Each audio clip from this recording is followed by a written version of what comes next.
Աստինքոյ հարգելի հետևորդներ, մենք կզրուցենք Նարինե Դիլբարյանի հետ։ Տիկին Դիլբարյան, տեսանք ձեզ նաև մեկ այլ կուսակցության համագումարում ձեր Շնորհանդեսի առաջարկ Հայաստան։ Այո, շնորհանդեսի առաջարկ Հայաստանի ծրագրի Ի վերջո, ընդդիմությունը, հավաքական ընդդիմությունը այս անգամ կհաջողի։ Ես կարծում եմ խնդիրը ոչ միայն հավաքական ընդդիմությունն է, այլ նաև ընտրողը, այսինքն Հայաստանի Հանրապետության քաղաքացին, որը պետք է տեսնի այդ այլընտրանքը եւ համոզված եմ, որ ընդդիմադիր, այսինքն ոչ թե ընդդիմադիր, ես կարծում եմ հայկական պետական օրակարգի անունից հանդես եկող քաղաքական բոլոր ուժերը պետք է հիմա շատ է խոսում չէ միասնության մասին, կարողանան իսկապես համախմբվել եւ այն հարցը, որը օդում կախված է եւ բոլորին հուզում է, թե հունիսի 7-ին սովորական ընտրություն է լինելու թե ոչ, կարծում եմ բոլորի համար լուծված է։ Լինելու է գոյաբանական, այսինքն հայկական արժեքների ընտրություն։ Եվ եթե ընտրողը տեսնի դա, տեսնի հավաքական կապ, ապա Հայաստանի երրորդ հանրապետությունը ոչ միայն շարունակվելու է, այլ նաև Արցախյան գոյամարտն էլ է շարունակվելու։ Այս հանրահավաքի նպատակը ինչ է, ինչ պետք է ցույց տանես։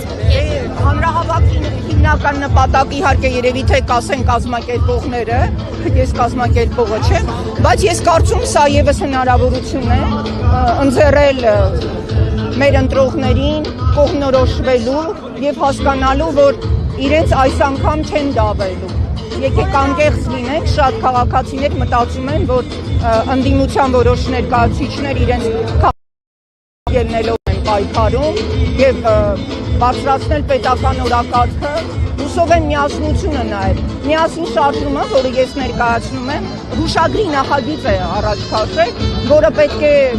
տեսեք ընդդիմադիր քաղաքական ուժերը չմիավորվեցին, չէ՞, բայց հիմա գոնե կարելի է հայտարարել, որ ընտրությունների գնում են միասնական վերահսկման, այսինքն ընտրատեղամասերում գտնվող բոլոր ընդդիմադիր դիտորդները կամ այդ հսկող անձին պայքարելու են բոլորի իրավունքների համար, ոչ միայն իրենց կուսակցական շահերի համար, հետընտրական ընթացքում, եթե լինելու են խնդիրներ, էլի միասին են դուրս գալու եւ ամենակարևորը քաղաքացիական պայմանագրի հետ կոալիցիա չեն ստեղծելու։ Մտավորականների մասին կարծում եք մտավորականությունը ճիշտ կեցվածք է ընդունել այս իրավիճակում, եթե ոչինչ անելիքներ ուներ, որ չի անում։ Կարծում եմ իսկական մտավորականները դրսևորել են համապատասխան կեցվածք, որը համապատասխան է հայրենատիրությանը։ Իսկ նրանք, ովքեր դա չունեն, ուրեմն նրանք մտավորական էլ չեն։ Միայն անունը հոչի նշանակում մտավորական լինել։ Իսկական մտավորականը Հայաստանի Հանրապետության, Արցախի որպես Հայաստանի անբաժան հատվածն է եւ հայոց պետականության կողքին է։ Տիկին Դիլբարյան, անդրադառնանք նաև Փաշինյանի խոսույթին, նա բավականին այսպես գռեհիկ խոսույթով է հանդես գալիս եւ օրինակ Սամվել Կարապետյանին ասել է, որ կդառնա բոմբ, կունե զրկի, ներողություն եմ խնդրում իհարկե նման արտահայտությունների համար, վարչապետի մակարդակով է հնչել։ Դուք այս ամենի մասին ընդհանուր առմամբ ինչ կարծիք ունեք։ Գիտեք, անկեղծ ասած,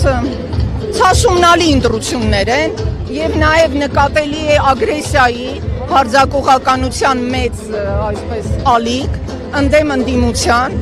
եւ դա կարելի է բացատրել միայն նրանով, որ Նիկոլ Փաշինյանը տեսնում է